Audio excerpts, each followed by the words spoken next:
સુરતમાં તરખાટ મચાવનારી નાયડુ ગેંગ એલસીબીના સકંજામાં આવી। આ ચોર ટોળકી લૂંટ, વાહન ચોરી અને ગરફોડ ચોરીને અંજામ આપતી હતી। એલસીબીએ આરોપીઓના મકાન પર દરોડા પાડી દબોચી લીધા।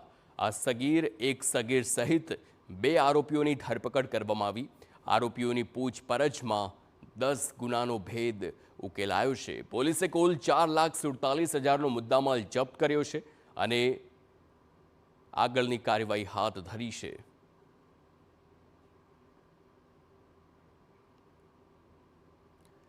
તો નાયડુ ગેંગને એલસીબીએ દબોચી હોય તે પ્રકારના આ જે ઘટના સામે આવી છે।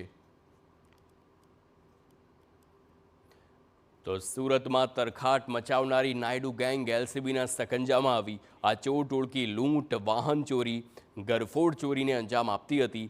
એલસીબીએ આરોપીઓના મકાન પર દરોડા પાડ્યા અને દબોચી લીધા। એક સગીર સહિત 2 આરોપીઓની ધરપકડ કરવામાં આવી। આરોપીઓની પૂછપરછમાં એ પણ સામે આવ્યું કે 10 ગુનાનો કુલ ભેદ પણ ઉકેલાયો છે અને 4,75,000નો મુદ્દામાલ પોલીસે કબજે કર્યો છે।